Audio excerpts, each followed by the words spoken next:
The Vanished Legion. Rome's Lost Ninth, Section 1, Into the Mists of Caledonia. The year was AD 108, and the northern frontier of the Roman Empire stood in uneasy silence. At the fortress of Eberek, modern York, the 9th Legion Hispana prepared to march once more. 5,000 men, hardened by years of service, polished their armor, packed their rations, and tightened their belts with the familiar rhythm of soldiers who knew how quickly orders could change the course of their lives. The walls of their camp loomed high against the gray sky, timber and stone defenses that looked solid, yet to those stationed here, they were only fragile boundaries between Rome's order and the unknown wilderness. Beyond the gates stretched a world that seemed endless, a place of rolling hills, mist-covered forests, and tribes who resisted Roman rule with a stubbornness that no general had yet subdued. The 9th Legion was no ordinary unit. Its history traced back to the days of Julius Caesar, a name carved into battles across Gaul and Spain. Yet in Britain, their record was marred by shadows. Nearly half a century earlier, during the Great Revolt of Boudica, the 9th had been ambushed, cut down, and humiliated. Entire cohorts were slaughtered by tribes who fought not in lines but in frenzied waves, their screams echoing across the battlefield. Though the Legion was rebuilt and returned to service, the memory of that massacre clung to them like a ghost. The men of the 9th bore the scars of an old shame, one never fully erased from their banners. Now, as orders came down from Rome's provincial governor, the Legion was told to march north into Caledonia, the land of mist and shadow that lay beyond the edge of Roman maps. The tribes there, the Caledoni, were fierce, elusive, and unbroken. No Roman had yet claimed their submission, and so the 9th would go where others feared to tread, carrying with them the eagle's standard, the very soul of the Legion, into a land that seemed to resist conquest, not only with warriors, but with the very weight of its silence. In the camp at Eberacum, life was strangely ordinary before the march. Soldiers busied themselves with routine tasks, sharpening swords until the edge gleamed, repairing shields that bore the marks of old skirmishes, sewing tunics that had frayed in the damp British winters. Letters were written to wives and families across the sea, many begging for simple comforts, socks to keep their feet dry, wine to warm them, or spices to season the endless bread and porridge that made up their diet. Merchants moved in and out of the gates, selling wool, salted meat, and the occasional trinket from Rome, reminders of a world that felt impossibly far away. But when the sun dipped low and the fires crackled, conversations shifted. Around the flames, men whispered of what lay beyond the walls. There were stories of druids still practicing their forbidden rites deep in the forests, summoning curses against the invaders. Some swore that rivers ran red in spring, carrying the blood of sacrifices down from the hills. Others told of forests where a man could walk in circles for days, hearing footsteps behind him but never seeing a soul. Few admitted their fear openly, but the unease clung to their words. The further north they went, the more the tales seemed to thicken, as though the land itself was weaving stories to warn them away. On the morning of departure, the Legion assembled in perfect order. Shields overlapped, spears pointed skyward, and the standard-bearer raised the eagle high, its golden wings catching what little light the sun offered through the clouds. Trumpets blared, boots struck the earth, and the gates opened. One by one, cohorts filed out, their rhythm steady, a machine of flesh and iron. Behind them, the safety of York.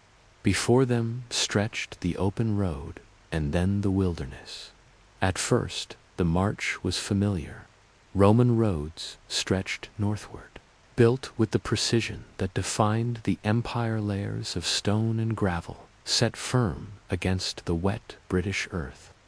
Villages lay along the path, their huts smoking gently, their inhabitants watching from doorways with eyes that betrayed little warmth.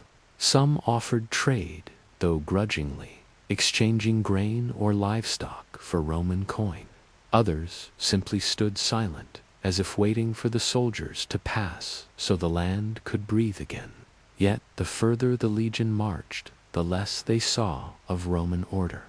Roads thinned into muddy tracks. The ground became uneven, bogs lurking beneath what looked like firm soil. Armor grew heavier in the damp, and the constant rain turned cloaks into sodden burdens. Ravens followed overhead, their cries harsh in the stillness, and sometimes the soldiers swore they saw shapes moving in the fog, vanishing as quickly as they appeared. Each night they built camps in the Roman fashion, digging ditches, erecting palisades, setting guards, but sleep came fitfully. The forests seemed to whisper, and the darkness pressed against the edges of the firelight. The officers recorded their progress, making notes in careful Latin about the miles covered. The weather endured, and the rations consumed. But between those neat lines of ink lay a silence no words could capture. Entire villages were found abandoned, their fires cold, their huts empty, as though the people had vanished in haste. Tracks led into the woods, but never out again. Wells were filled with stones, fields lay unharvested, and yet there were no bodies. It was as if the land itself was withdrawing from the legion's presence, pulling its people away into the mist. For the men, this was more unsettling than any open battle. Romans understood war. They knew how to stand in lines, to fight with shield and sword, to trust in discipline. But this was different. Here the enemy was unseen, a ghost in the fog. An arrow might fly from the tree line without warning. A patrol might vanish on a night watch, their torches snuffed out, their voices lost to the silence.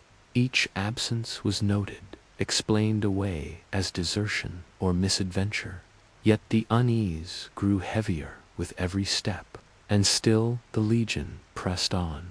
The eagle standard gleamed faintly, though the mist often dulled its shine.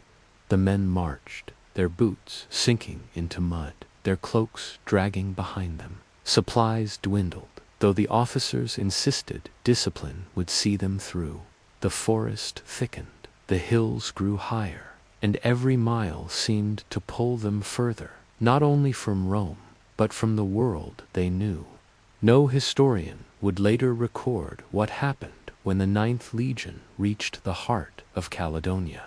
Their name disappears from the rolls of Britain, their presence erased from the records that usually marked every detail of Rome's military machine. One day they were listed as garrisoning York. The next, they were gone. Some say they were ambushed, annihilated by tribes who used the land itself as a weapon. Others believe they deserted, melting into the wilderness rather than face an endless march into death. Still others whisper that something older, something beyond swords and shields, consumed them.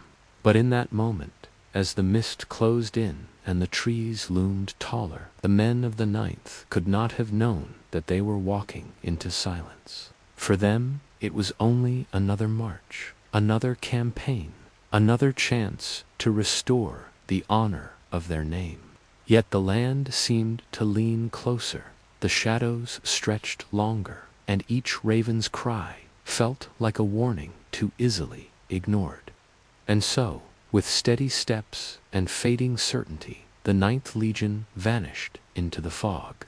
What awaited them beyond the next hill battle? Betrayal, or something darker remains, a question that history has never answered. Section 2.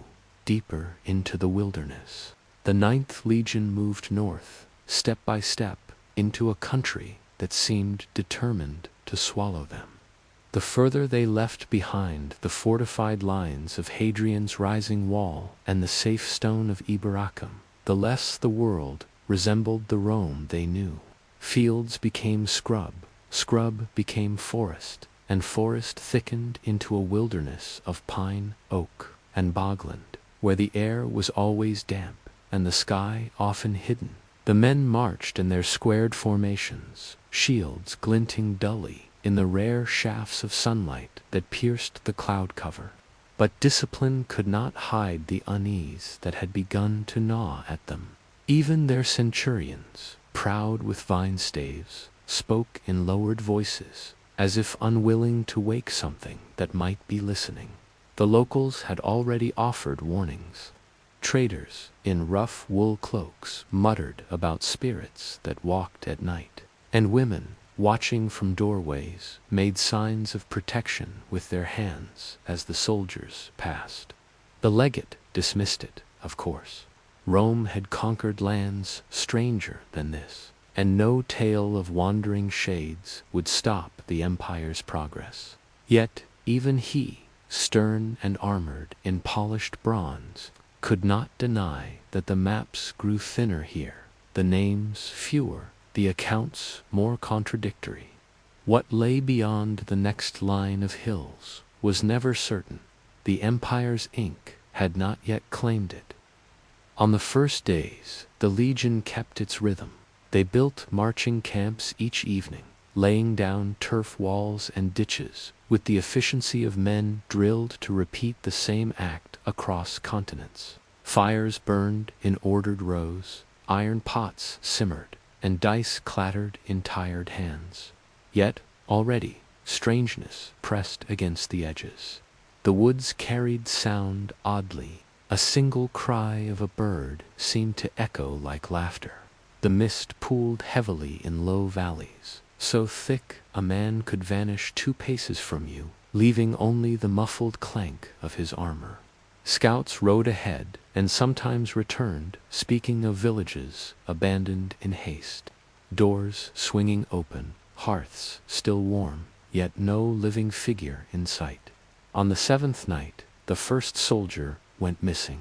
He had been on watch at the northern perimeter of the camp, and when the relief came to replace him, there was no one to relieve. His spear leaned against the rampart. His cloak lay neatly folded on the turf, but of the man himself there was nothing. At first, his fellows laughed that he had deserted, but no tracks led away, and desertion required a man to carry his provisions, to steal away in secret. Nothing of the sort was found. A search party combed the nearby woods, calling his name, but only owls answered. The commander gave orders for silence. Fear spread easily, and he would not have it undermine the march. Still, men tightened their grips on their swords as they tried to sleep. The land grew harsher as they advanced. Hills broke the horizon in jagged shapes, and between them spread peat bogs that could suck down a horse in minutes. The legion laid down planks to cross, each step uncertain, the sucking sound beneath their boots like the earth itself trying to devour them. Armor grew heavy with damp, cloaks mildewed, and the endless drizzle blurred the line between day and night. Some men swore that shapes moved just at the corner of their vision, figures that resembled painted warriors, naked, but for blue spirals on their skin, vanishing into the trees before an arrow could be loosed. When the auxiliaries tried to pursue, they found nothing but broken branches and silence. Whispers ran through the ranks. The 9th was cursed, some said, sent into a land not meant for Romans. Others muttered that the spirits of the tribes Rome had slaughtered rose here in vengeance. A centurion had a different explanation. The tribes were using tricks, luring them deeper, breaking their strength without ever engaging openly. Yet even he could not explain the footprints. One patrol discovered bare human feet pressed into mud that then simply stopped, as if the owner had vanished into thin air. No stride forward, no backward retreat, just an ending. One evening, the Legion camped on the slope of a ridge overlooking a valley dense with mist. Fires burned low. The night watch rotated as always. But at dawn, the men discovered another section of the outer rampart deserted. 5 men this time, their gear untouched, their stations unmanned. The ditch beside them had no disturbance, no sign of struggle, no trail leading away. Only silence and the faint impression, some swore, of shadows moving within the fog in the valley below. The legate ordered the camp broken early, and the march doubled, but pace only deepened exhaustion. Men stumbled under weight of shields and packs, muttering prayers not to Jupiter or Mars, but to nameless gods of home and hearth, the kind they had not invoked since childhood. As days turned to weeks, the Legion's cohesion frayed. Messengers sent back toward the south failed to return. Scouts who ventured too far vanished like the rest. Food supplies began to rot faster than expected. Bread mold-ridden, salted meat crawling with maggots, as though the very air hastened decay. Even the pack animals grew restless, balking at certain paths, eyes rolling, ears twitching to sounds no man could hear. Legionaries muttered that the gods of this place rejected intruders, and that no standard-bearer's eagle could protect them here. Night brought the worst torments. Men lying awake swore they heard voices whispering just beyond the torchlight, voices speaking not in the tribal tongue, but in Latin itself, yet twisted, mocking, distorted. One soldier woke, screaming that someone had breathed into his ear, though his comrades swore no one had been near him.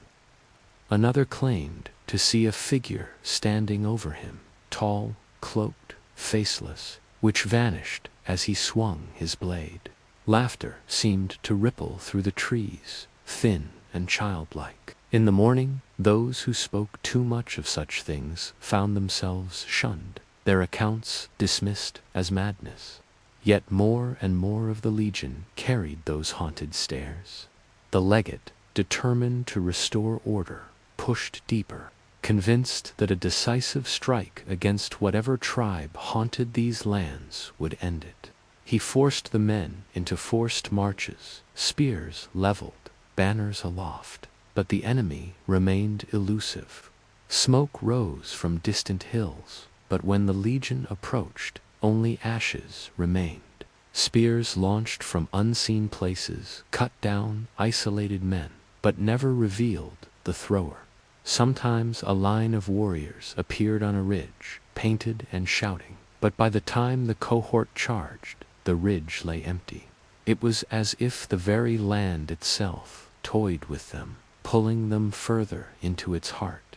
Then came the river, wide, dark, and fast. It cut across their path, bordered by reeds that whispered as if alive. The engineers built a bridge of timber, hammering until dusk. But that night, the sentries swore. The reeds moved like men walking, tall stalks swaying against no wind. A legionary swore he saw pale faces between them, eyes wide and mouths open as if screaming, though no sound emerged. He refused to stand watch again. When morning came, half the bridge was gone. The timbers vanished as if swallowed by the current. No fragments floated downstream. It was simply gone. Crossing under strained repairs, the Legion entered land darker still. The forest closed in, branches twisting overhead until sunlight barely pierced. Even at midday, torches were lit. The air smelled of rot and iron, like blood left too long in the open. Paths narrowed, forcing men to march single file, their once proud formation reduced to a stumbling column. From the shadows, eyes glittered, not animal, not fully human, always vanishing when stared at directly.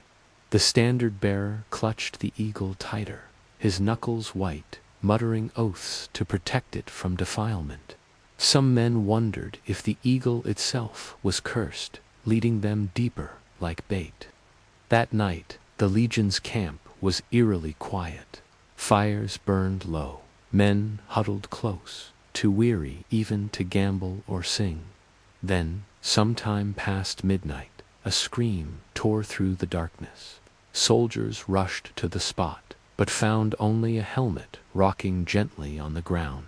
Bloodless, empty, no trail, no body, just the helmet, warm as if it had just left its owner's head. Silence followed, a silence thicker than any before, as though even the forest waited. When dawn broke, dozens more were gone. Entire contubernious squads of 8 vanished from their tents. No bodies, no struggle, the leather flaps still tied from the inside. Panic rippled. The legate roared that deserters would be punished, but none believed these men had simply walked away. Desertion left signs. This left nothing. The 9th marched on, but every man knew the truth. Something was hunting them, and it did not fight as men fought. It did not leave marks as beasts left. It simply took, one by one, as if plucking them out of existence. By now, the legion had shrunk in spirit. Marching songs died, steps faltered, discipline cracked. Some muttered that they marched already in the land of the dead, that they had crossed some invisible border where Rome held no sway. Every forest path seemed the same, every hill familiar, as though they marched in circles, no matter how far they pressed. The legate insisted on forward progress, but more than one legionary swore the same crooked tree with its split trunk had passed them 3 times already. Time itself seemed to twist, days bleeding into nights without distinction. And then, in the heart of that wilderness, they found the stones, arranged in circles, taller than a man, weathered by centuries. They rose from the earth like teeth. No tribe they knew of claimed them, no use for shelter or war. The Druids, the few locals whispered, had once bled men on those altars, and their gods had never left. Against all caution, the legion camped beside them, too exhausted to go further. Yet, in the morning, the stones bore new stains, red and glistening, though no sacrifice had been seen. A soldier collapsed, sobbing, swearing he had seen one stone breathe in the night.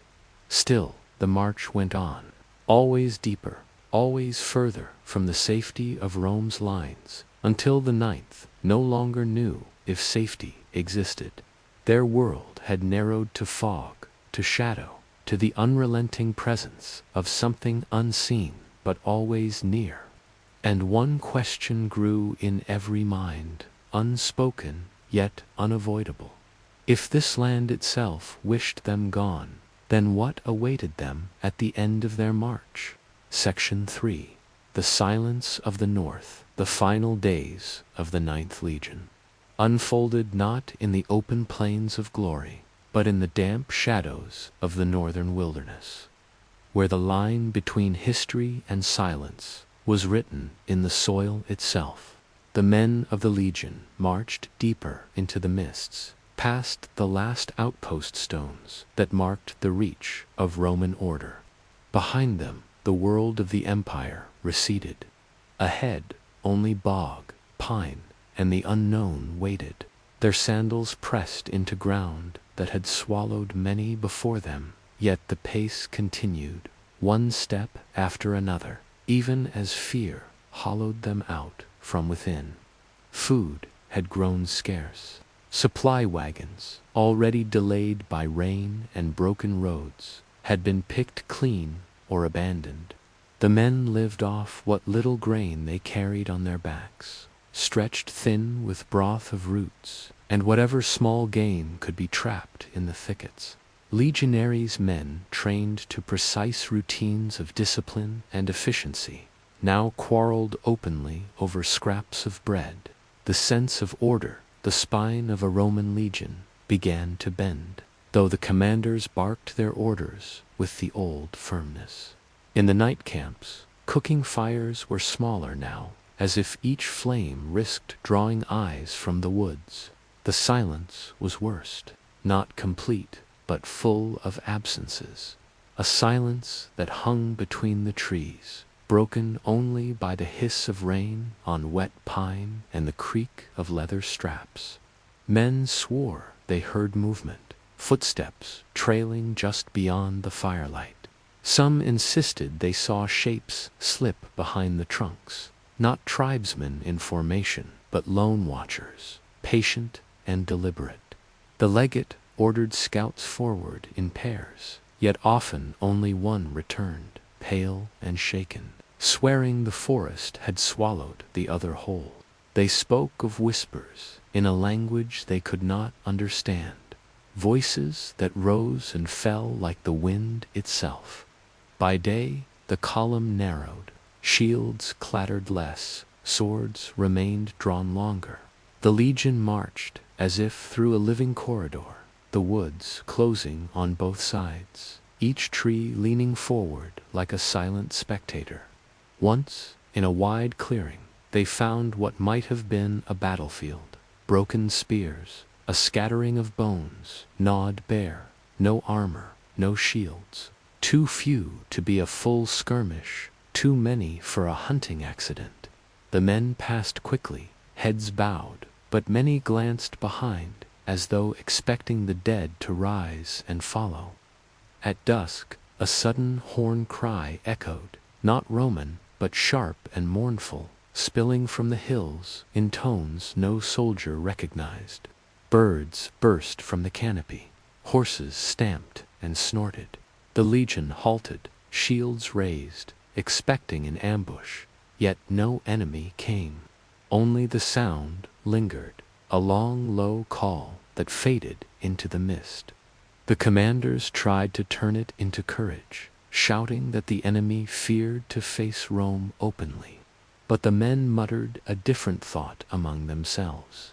Perhaps the enemy was not human at all. That night, more men vanished. One century awoke to find 3 of its number gone. Shields left where they had slept. No trail, no blood. The sentries swore they had seen nothing. The forest stood quiet, branches dripping with rain. Some soldiers insisted the men had deserted, slipping away into the woods to seek safety.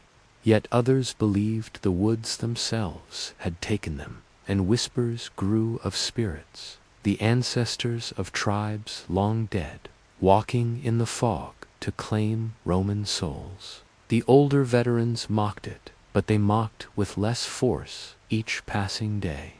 Morale collapsed slowly, not in one blow, but in a steady erosion. Men walked with eyes sunken, helmets pushed back on sweat-damp hair. The endless rain turned the roads to black mire, sucking at their sandals until the march became a trudge. Sickness followed, fevers, coughing, the red blotches of exposure. The Medici did what they could, but remedies were scarce, and the herbs of the north were strange to them. The wounded from earlier skirmishes began to die in greater numbers, not from wounds, but from rot and weakness. The pyres burned low, the smoke drifting upward to be swallowed by the canopy. As weeks passed, the legion was no longer whole. Some units slipped away under cover of darkness, breaking discipline to seek their own path south. Others stayed, bound more by fear of the forest than by duty. The legate tried to rally them with promises of reinforcements if they pressed on, yet no such relief came. Messengers sent back to Ward, Eboracum never returned. The trail they had followed grew uncertain, landmarks obscured by mist. It was as though the land itself shifted, roads dissolving, paths turning to bog. One night, the camp lay in uneasy silence when a cry split the dark. Soldiers rushed to the perimeter, shields raised, only to find one of their own standing rigid at the edge of the light. His face was pale, eyes staring wide, as if frozen in terror. He said nothing, even when shaken, even when struck. Only a low sound came from his throat. Not quite words, not quite human. By morning, he was dead. The physicians found no wound, no sign of poison. The body was burned quickly, but the men whispered of curses, of possession, of spirits riding the minds of the weak. By now, the Legion was a shadow of its former self. Cohorts no longer marched in clean order. Lines bent and sagged. The Eagle Standard, once the pride and soul of the Ninth, was carried forward by trembling hands. To lose it was unthinkable, and yet the thought pressed on them with each mile. What if the enemy, same was not to defeat them, but to unmake them piece by piece until no legion remained at all? The final march came with little ceremony. Driven by desperation, the legate ordered the men north still, seeking some tribal stronghold to crush some proof of Roman dominance. But the land ahead was a swamp, endless and shifting, fog rising from the ground like breath. The Legion advanced into it, shields raised against nothing, swords wet with mist rather than blood. The bog swallowed sound, and the columns stretched thinner, men separated by yards of empty air. The Eagle disappeared into the fog, and behind it the ranks followed. What happened after is unknown. No battle was recorded, no survivors returned.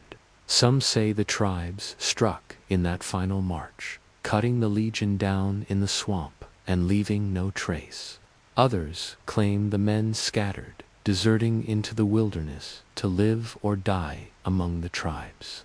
Still others whisper that the forest itself consumed them, leaving only silence where thousands had once stood. The official records of Rome grew vague, the Ninth Legion's name scratched from rolls, as if their existence had become inconvenient. Yet in the north, in the quiet hours, stories lingered. Shepherds swore they saw armored figures moving in the mist, headless of time, marching still in broken ranks. Travelers claimed to hear the faint echo of iron-shod sandals on stone, though no road lay near. And always the silence of the woods pressed close, heavy with something that did not belong to Rome. The Ninth was gone, leaving only questions. Did they fall in battle, their bones sinking into peat and mud until history forgot them? Did they dissolve into the tribes, a legion broken into fragments, their language fading with time? Or did something older, something unseen, claim them for itself? What remains certain is this: thousands of men marched north, and none returned. Their absence shaped the defenses of Britain, and Rome would never again treat the northern frontier with the same certainty. The walls rose higher, the forts grew stronger, yet still the silence pressed beyond, as if the land remembered. And so the Ninth Legion passed from history, leaving only silence and shadow in their place. You are left to wonder, as the Romans themselves once did, what truly waits in the wilderness beyond the reach of empire. Story 2. The Cursed Plague of Antoninus. Section 1. Whispers in the East. It began in whispers, carried not by rumor, but by the breath of dying men. The year was 165 CE, and the empire stood at its height. Its borders stretched wide, its coffers rich from conquest. Yet even in glory, Rome was never safe from what lay unseen. When the soldiers of Lucius Verus returned triumphant from Parthia, they brought not just plunder and stories of fire temples and burning deserts. They carried something else, something invisible, yet more devastating than any spear, thrust, or sword strike. The first signs were dismissed.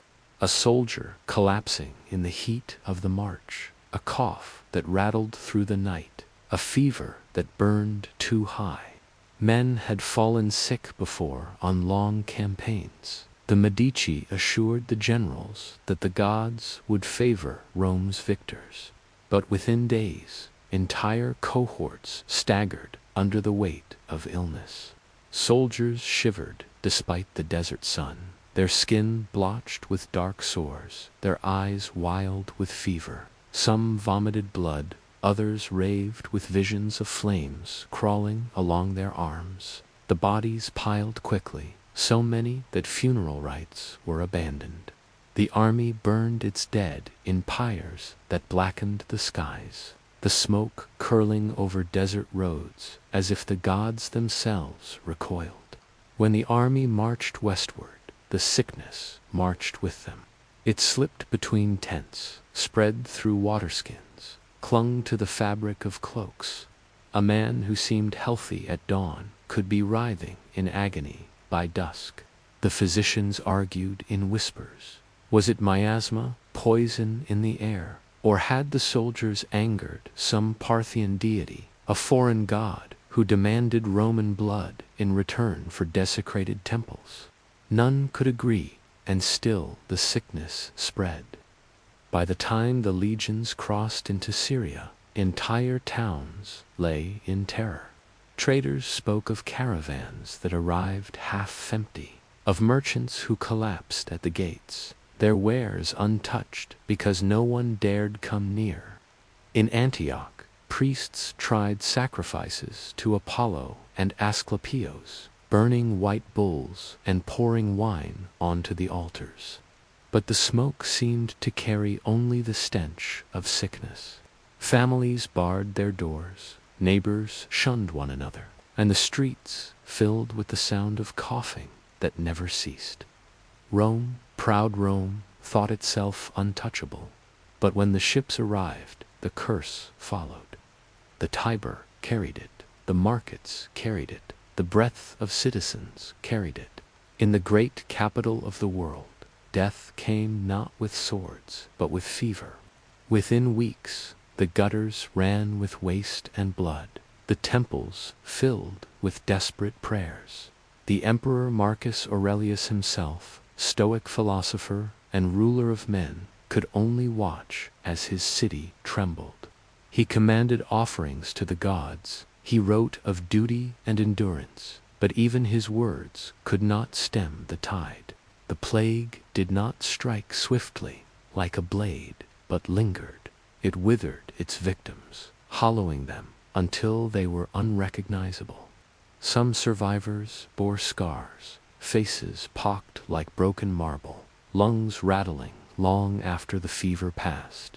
Others were left blind, stumbling through the streets like shades returned from the underworld.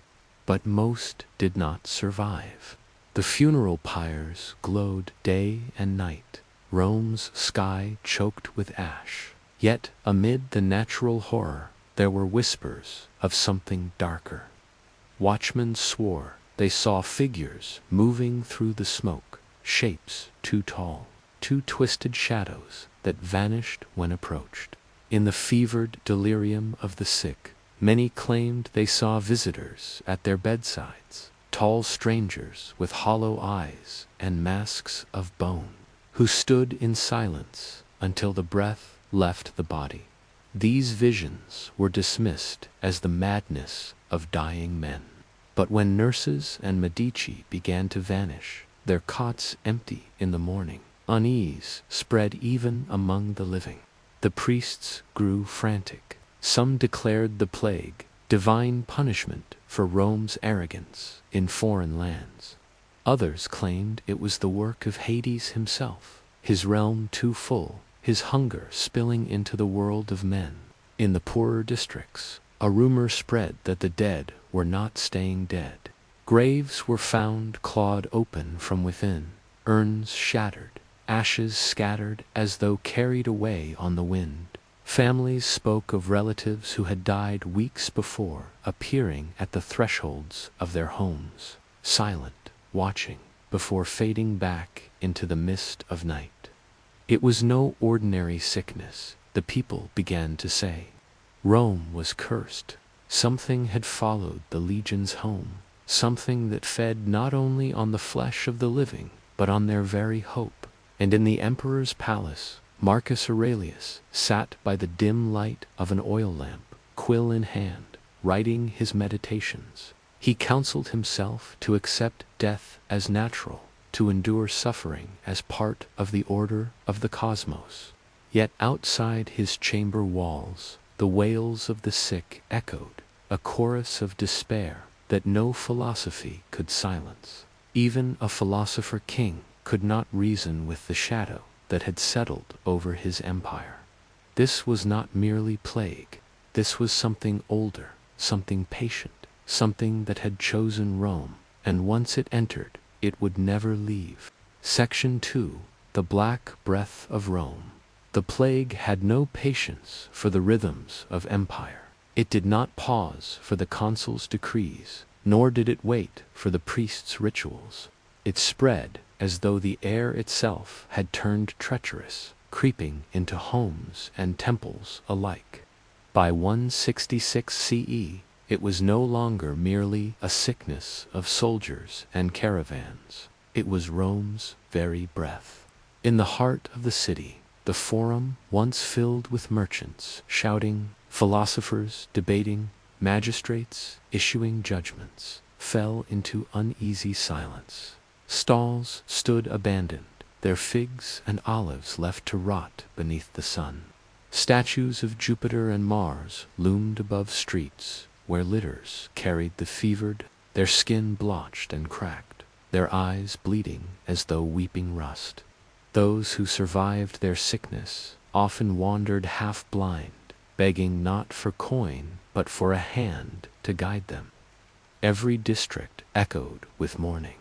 The pyres were too many, the wood too scarce, so bodies were left in heaps outside the walls. A banquet for carrion birds. The air turned foul. Men wrapped their faces in cloth. Women burned herbs in their doorways. And still the plague slipped through. To breathe was to risk it. Neighbors avoided one another. Families divided. Husbands and wives sleeping in separate chambers. The Black Breath, they called it. For once it entered the lungs. It left little but ruin. The Emperor Marcus Aurelius did what reason and duty demanded. He ordered Medici to every quarter, opened the granaries, commanded sacrifices to Apollo, the god of healing. Yet even as incense coiled into the skies, the priest's chants sounded hollow, drowned by coughing and the groans of the dying. Some whispered that the gods had turned their backs on Rome, offended by her arrogance, her endless wars, her conquest of lands not meant to kneel before her eagle standards. Others whispered something far worse, that this was no work of gods, but of something older. In the Subura, the poorest quarter, rumors slithered like rats. Children claimed to see figures wandering the alleys at night, draped in shadows, their eyes white as marble. Old women muttered of spirits, who fed not on flesh but on despair, growing stronger with each funeral, each abandoned prayer.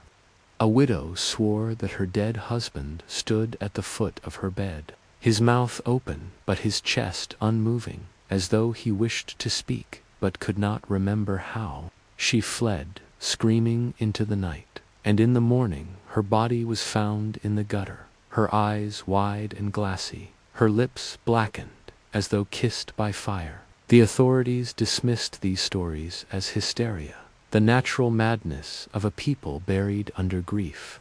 But the stories spread, and they carried a detail too consistent to ignore, a sound. A whisper, faint but constant, heard in the moments before a new victim fell sick. The sick themselves raved about it in their fever dreams. Voices like wind through tombs, speaking in tongues no Roman understood. Some tried to write the words they heard, scratching symbols into wax tablets. The letters curled unnaturally, jagged, almost alive. When one such tablet reached a priest of Apollo, he threw it into the flames at once, declaring it a language not meant for mortal tongues. And still, the plague tightened its grip.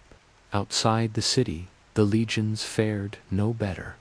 Garrison towns from the Rhine to the Danube were hollowed by disease. Commanders reported men deserting in terror, throwing down their shields and vanishing into the forests. Villages along the frontiers lay silent, their fields untended, their wells fouled with corpses.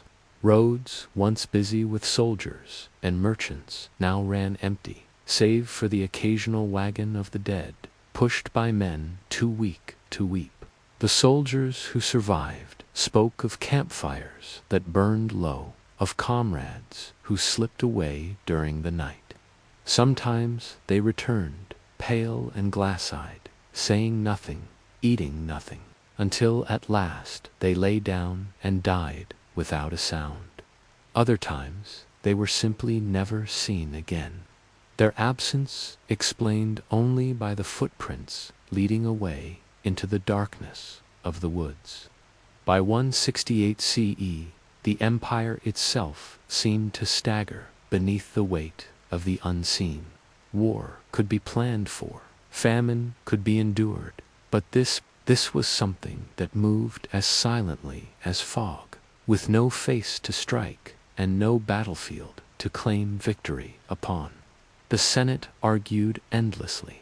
Should the sick be banished beyond the walls?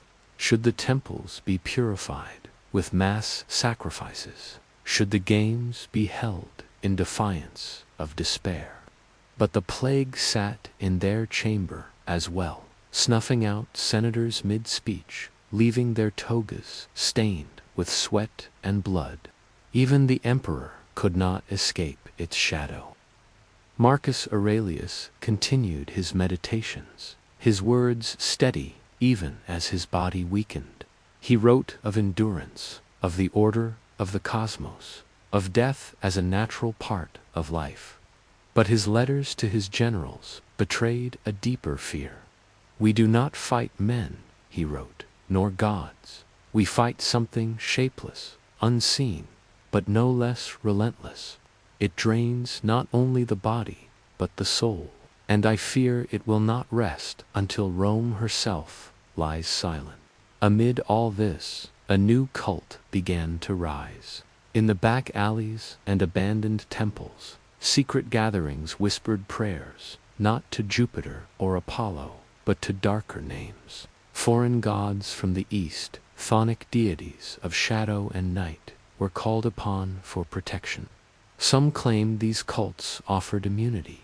Their followers walked through plague-ridden streets untouched, their homes free of coughing. Whether it was chance, trickery, or something darker, none could say.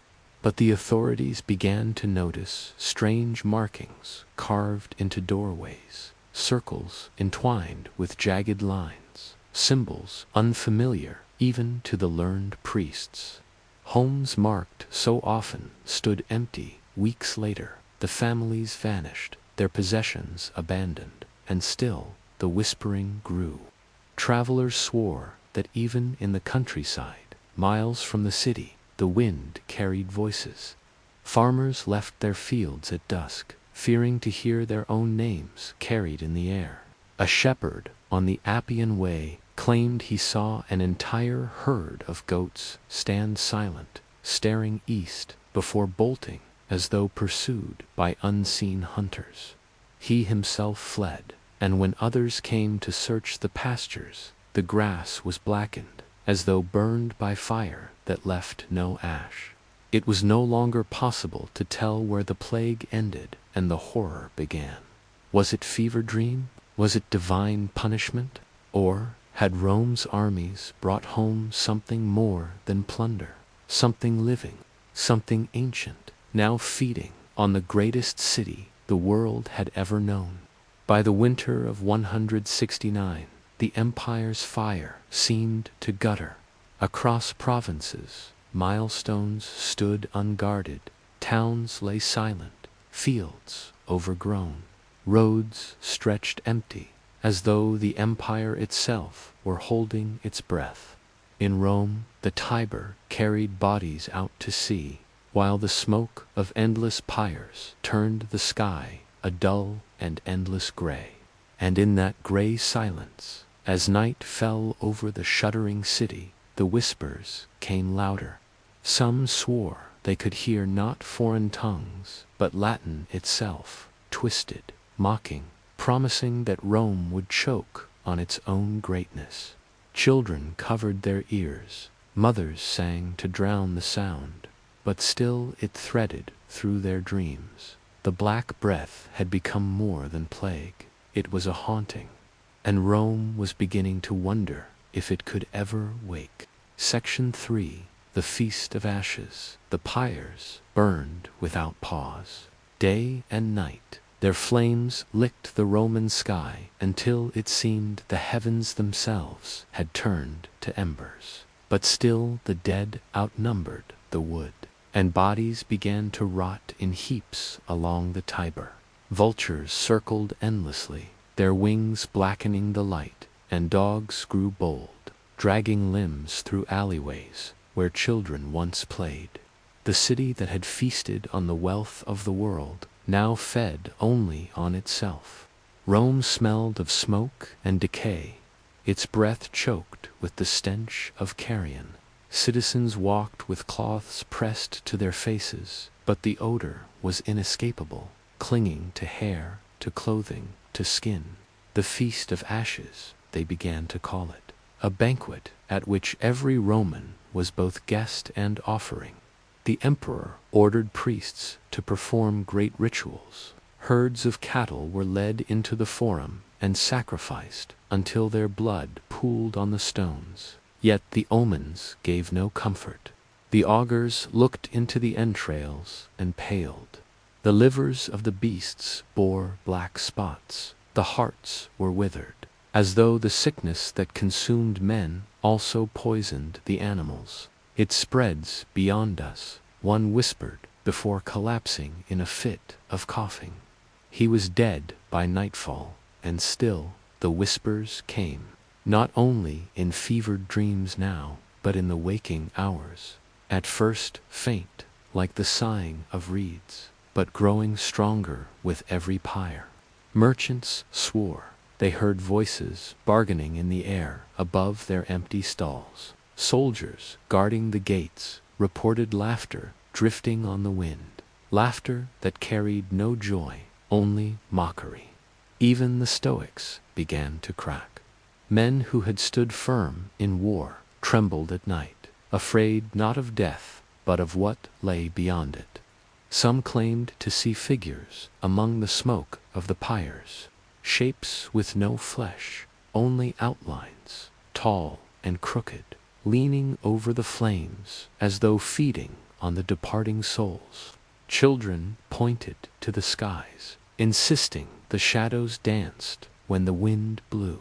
The adults hushed them quickly, for none dared to give form to what the eyes might betray. In the poorer quarters, desperation birthed strange rituals. Families left bowls of bread and wine at crossroads, hoping to appease whatever walked the streets after dusk. Mothers cut locks of their children's hair and buried them beneath doorways as protection. But sometimes the offerings were gone by morning, and in their place were black feathers, slick as if dipped in oil. There were those who embraced the terror. New cults flourished in the darkness, their ceremonies hidden in abandoned baths and cellars. They spoke of a god, not of light, but of decay, a lord of shadows who promised immunity from the plague in exchange for devotion. Witnesses said their rituals involved not wine but blood, not hymns but screams. Slaves vanished from villas, beggars disappeared from the streets, and rumors whispered that they had been given as offerings. The authorities tried to suppress these gatherings, but soldiers sent to break them returned, changed. One patrol of 6 men was found wandering the streets hours later, their eyes vacant, their tongues torn out. Another vanished entirely, and when their comrades searched, they found only armor scattered on the ground, blackened as if by fire, though no flames had touched it. The Senate debated harsh measures, but many senators were already dead, their seats empty, their estates abandoned. And then came the night the Tiber turned red. It began in silence. No thunder, no rain, only the river swelling as though stirred by something beneath. Fishermen fled when their nets came up tangled with bones, not fish. By dawn, the waters carried bodies, not the familiar dead of the plague, but pale figures, swollen, their mouths open, as if screaming. Some swore they saw the corpses rise and drift against the current, carried toward the city rather than away from it. The priests declared it an omen of Rome's doom. The people called it a curse. The emperor said nothing. Marcus Aurelius remained the philosopher, even as the empire trembled. He wrote that death was natural, that suffering was the order of life. But his words grew darker. One fragment, preserved in later years, reads, "What if we are not dying of sickness, but being consumed? What if there are mouths too vast for us to see, and Rome herself is their feast?" The empire strained. Grain ships from Egypt were delayed, their crews decimated by the same unseen hand. Provinces once loyal grew restless, sensing weakness at the center. Barbarians beyond the frontiers pressed harder, believing Rome's gods had abandoned her. The legions fought, but they too coughed blood in the mud of the Rhine. Whole cohorts dissolved into shadows of themselves, their standards falling into enemy hands without a struggle. But within Rome, the shadows themselves seemed to grow bold. Witnesses claimed they saw them moving in torchlight, not the cast of bodies, but shapes that shifted against the walls, stretching long and skeletal. In the baths, bathers swore, the steam whispered their names. In the amphitheater, games held to distract the people turned grim when lions refused to leave their cages, cowering and growling at empty air. One gladiator claimed to see a crowd in the stands where none sat, their faces blank, their applause silent. He went mad mid-fight, turning his blade on himself. By 170 CE, the Feast of Ashes was complete. Rome no longer celebrated festivals. Weddings went unattended, theaters closed, markets silent. Every sound was muffled by the ceaseless coughing. Every joy drowned by the endless pyres. The city had become one vast tomb, with the living trapped inside it. Yet the whispers did not fade. If anything, they grew stronger. Some said they now understood the voices, that the plague was speaking to them. A merchant proclaimed in the forum that Rome's empire had been built on conquest, and now it was Rome's turn to be conquered. Not by men, but by hunger older than gods. He was stoned to death, but not before many admitted they had heard the same message in their dreams. There was no victory to be had, only survival.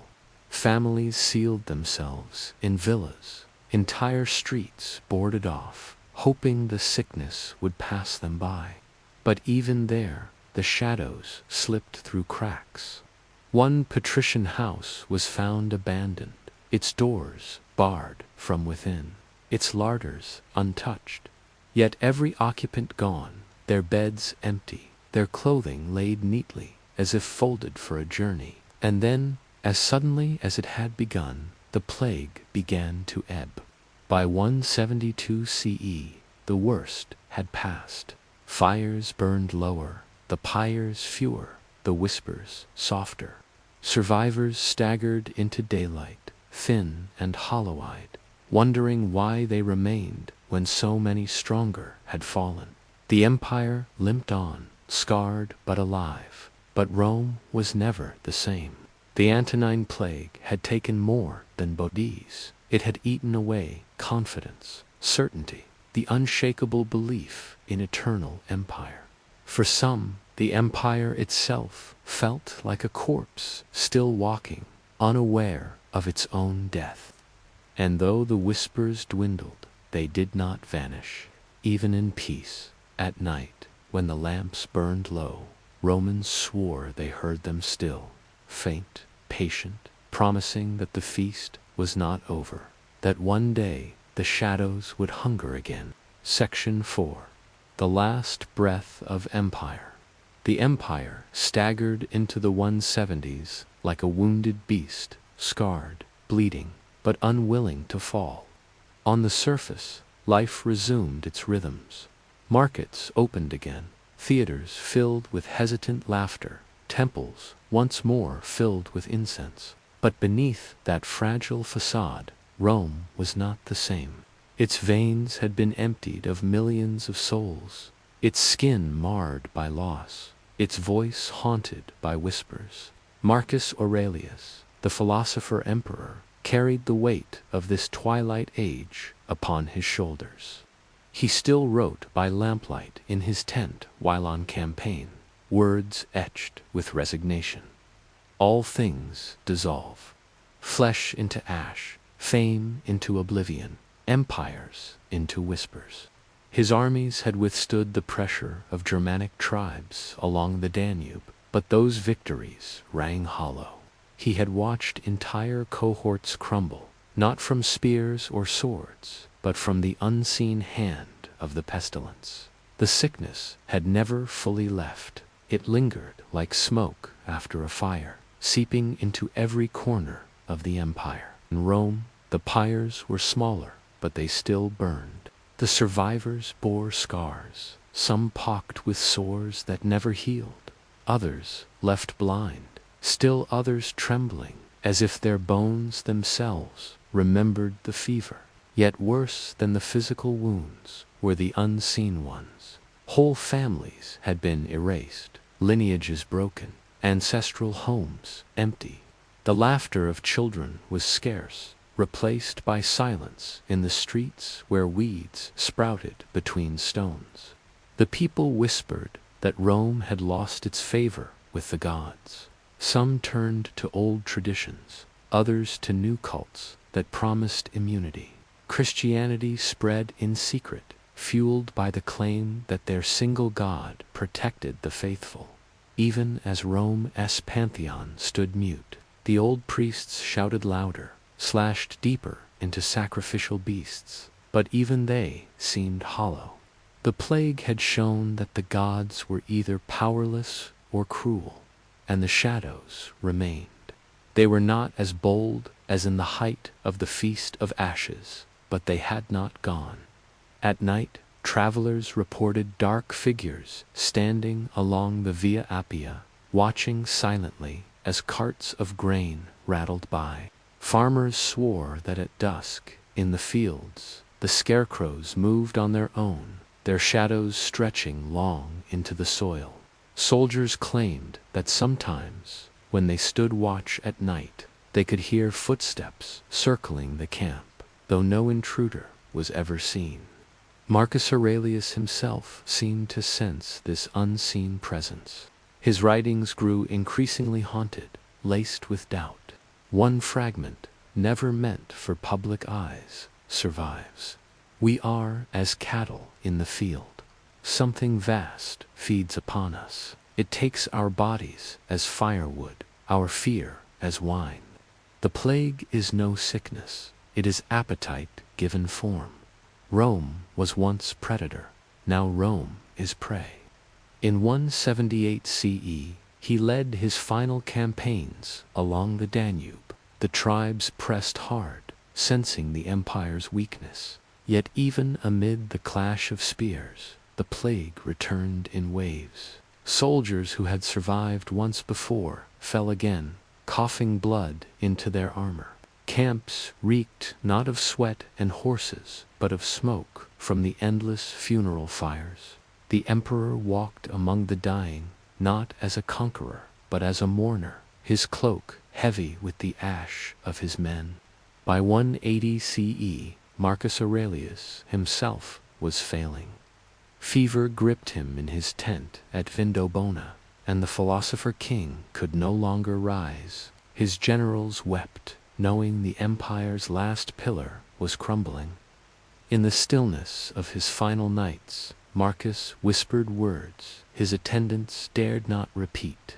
One claimed the emperor spoke to someone unseen, asking if Rome had paid enough, if the hunger was finally sated. Another said he cried out against shadows gathering at the edge of the lamplight, shapes that bent unnaturally, reaching toward him.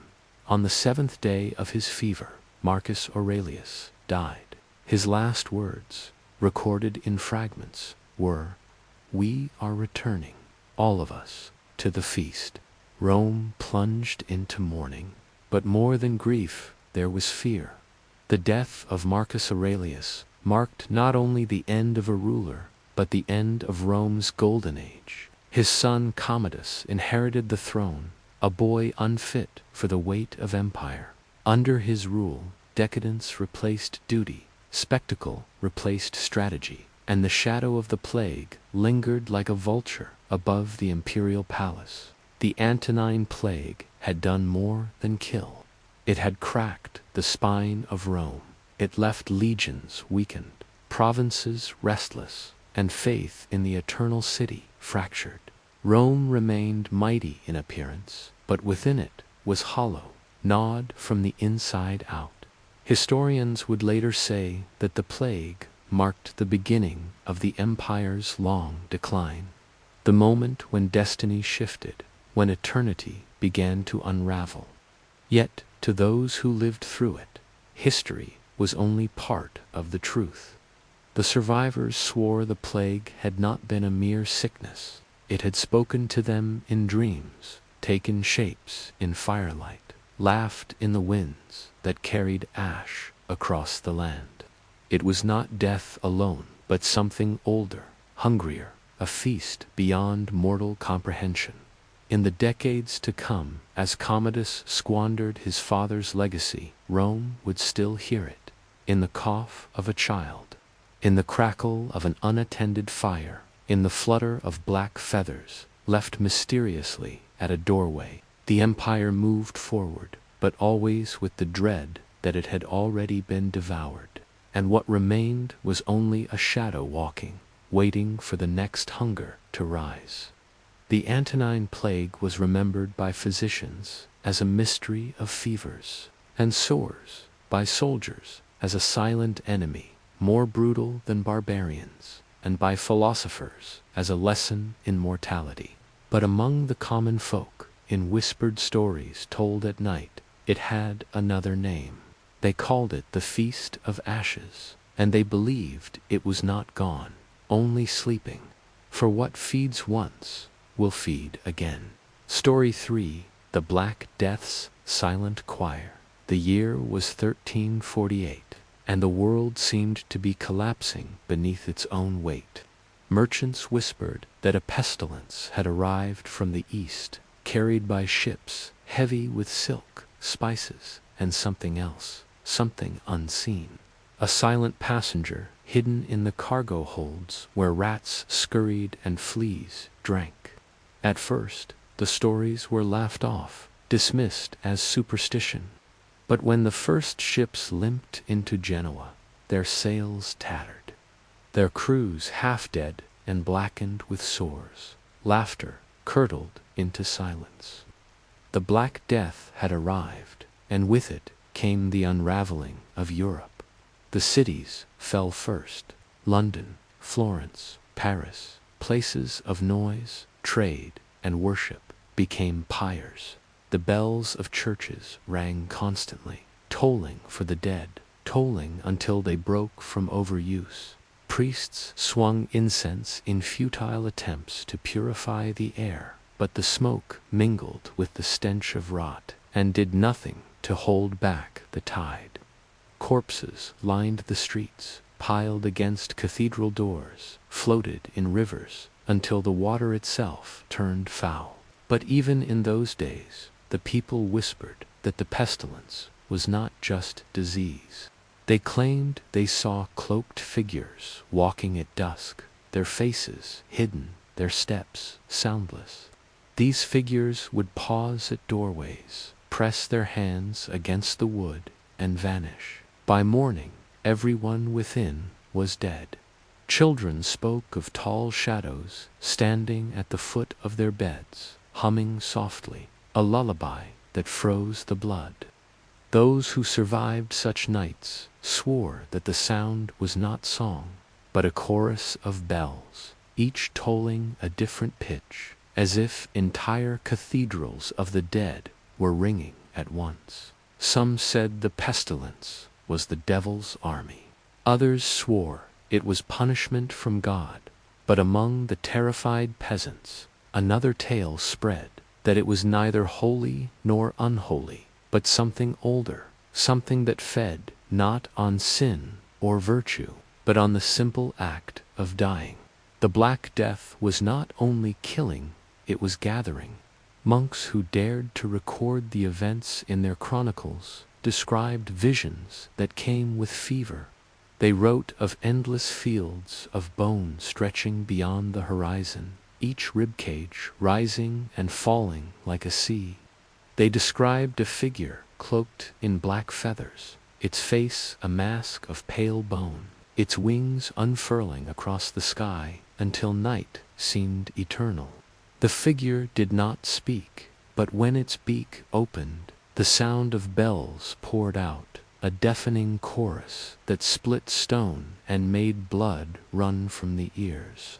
One account from Avignon tells of Pope Clement VI locking himself within chambers surrounded by fire, believing the flames would ward off the pestilence. Yet even he was not spared the visions. His attendants swore he cried out at night, begging unseen choirs to stop their singing. He claimed he saw hands, thousands of them, pressing against the windows, not reaching in but holding him in place, as though the plague itself had caged him. The dead did not rest easily. Mass graves overflowed, and in the moonlight, villagers swore they saw the earth shifting, as if something inside was still moving. Dogs refused to go near the pits. Birds circled endlessly, but none landed, as though whatever lay below was not meant for consumption. On certain nights, when the wind blew just right, the ground itself seemed to exhale, and the air filled with whispers that no one could understand but that everyone feared. In England, a strange ritual began to appear. Survivors would paint crude white crosses on their doors, but not with chalk or lime. They used ash taken from the fires of plague pyres. They believed it fooled the shadows, tricking them into thinking death had already claimed the household. For a time, it seemed to work, but then came the night of the choir. It happened in Norwich, where an entire parish was said to have heard singing that was not of this world. Witnesses described it as a harmony of hundreds of voices, some deep as thunder, others high and shrill like breaking glass. The sound came from the direction of the cemetery, though no living soul stood there. Doors rattled, windows shook, and one by one, candles inside homes went out, snuffed by a wind that carried no breath. By morning, every person who had heard the choir was found dead, their mouths frozen open as if still trying to scream over the music. After that, even the bravest refused to walk near the graveyards at night. The bells of churches were muffled, wrapped in cloth, to silence their tolling. 4 people believed the sound only summoned more of the unseen singers. Silence became the last defense. The plague spread without mercy, tearing through villages, monasteries, and castles alike.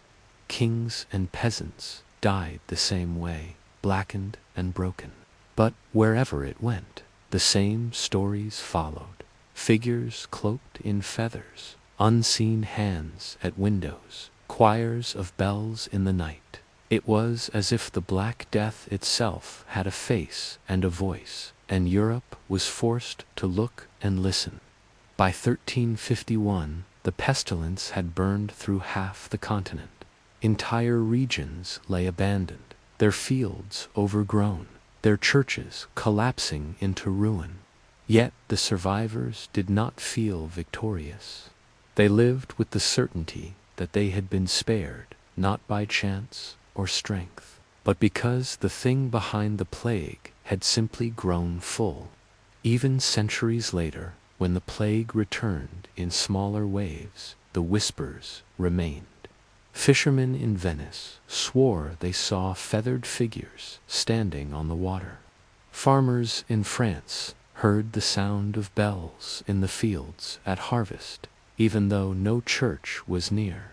And in England, children dared one another to visit the old plague pits at night, listening for voices rising from beneath the soil. The Black Death was remembered in history as disease, as pestilence, as catastrophe. But to those who had stood in the silence between the tolling bells, it was more than that. It was a choir of the forgotten, a hunger dressed in shadow and bone, a reminder that sometimes death does not only take, it sings. And if you listen closely on certain nights, when the wind is cold and the world is quiet, you may still hear it, a low, distant ringing, a voice humming at the edge of silence. The sound of the Black Death's choir, waiting, patient, always ready to sing again.